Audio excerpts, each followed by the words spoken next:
What's up, y'all? This is Ty. I am here to review season 1, episode 4 of my new favorite show. It's a comedy. It's a mystery. Diarra from Detroit.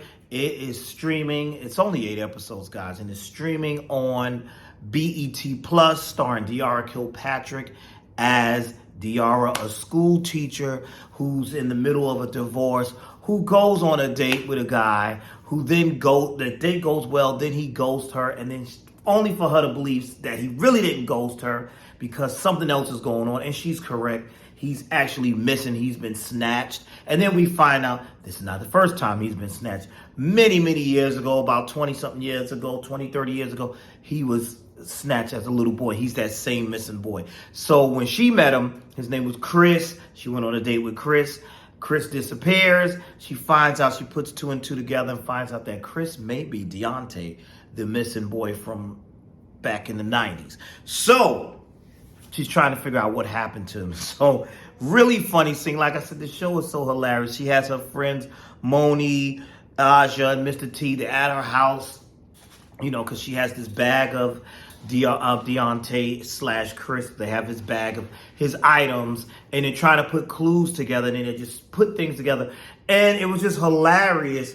Moni had a funny line in this one because she said something about, listen, her and Mr. T were arguing about who knows Detroit better. She said, you don't know where Anita Baker lost her virginity. I thought that this show and these little quirks to Detroit legends is hilarious to me. Because in the previous episode, which I forgot to mention, when Felicia Rashad's character, who's Deontay's mother, had mentioned how she screwed all the Temptations.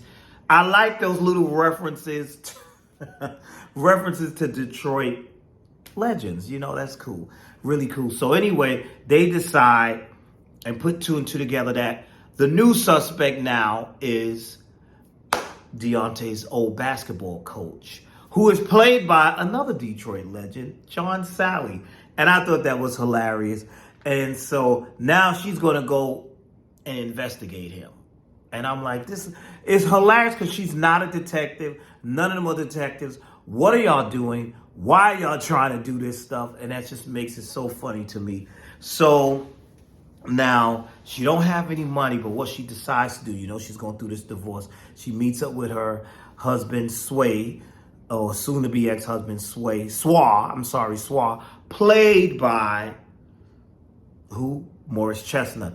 They have a hilarious scene in one of the classrooms, and they're going back and forth. And then this woman, there's another worker there, another teacher, who's like chiming in and saying stuff, and I thought that was hilarious. And they turn around like, can you mind your business?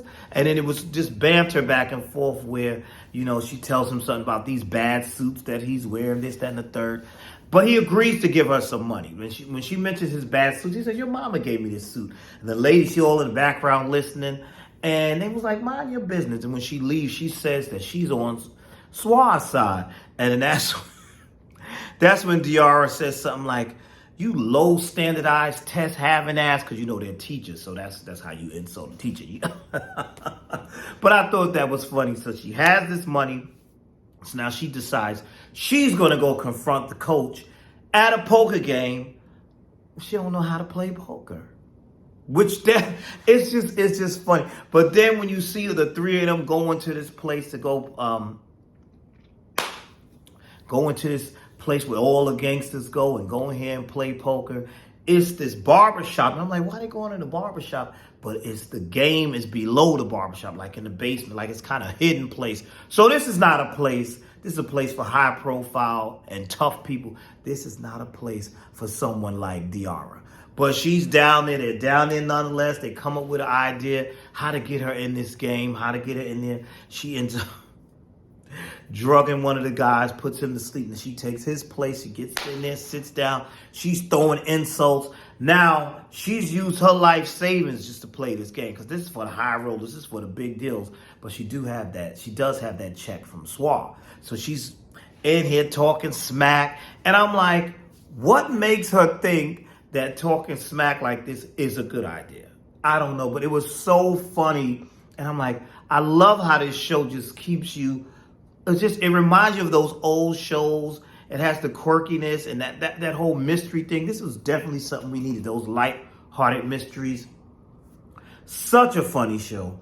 So then things don't go well with that. Oh, and there's the woman who runs this gambling spot, played by Cash Doll, another woman from Detroit, another person from Detroit, and she don't play. And matter of fact, first of all, once I saw the grills, they had grills in a container because she rips your grill out if you double cross her and do. Why would I go here? Man, listen. So she gets in it, she's throwing insults, trying her luck, and she ends up getting put out, but they almost took her grills out. They almost ripped her teeth out, and she's begging, please, please, please, please. And then John Sally's character sits down with her, and they have this conversation, and he comes up with this, oh, you're a gambling addict. Oh, I get it, because she lost all her money. But then to make matters worse, SWAT canceled those checks. So this is her life savings that has gone to these people. And she had the nerve to ask them for her money back. And they threw her they threw her out. Oh, yo, the show is so funny. So I'm like, Dad, what's going to happen here? And if I'm not mistaken, in this same episode, I can't remember if it was this episode or the next one, she gets a phone call and it appears she thinks it's a call from Chris and he doesn't answer. But I'm telling you, this show is so delightful. Who's watching this show with me? Leave comments down below. Tell me. The show is so much, it's just so much fun. It's well written. It's funny. It's a nice pace to it. You stay interested in it. The characters are interesting. You feel like you know all of them, and you understand their points of view. You feel like you know them.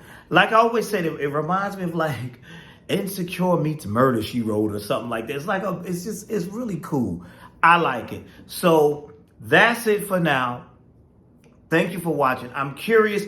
I need to know because I'm leaving something out before I sum this up. The coach, he explains himself. The coach didn't do anything. So now this is another suspect that you got to scratch off the list. So it's like, damn, what's going on here? So just so much fun. So that's it. Who's watching this show? Tell me down below. Leave your comments. Please like, comment, and subscribe. And what did I say? And subscribe. I said that wrong. Subscribe. Check out my other videos. And I will see you all when? In the next video. You all be blessed.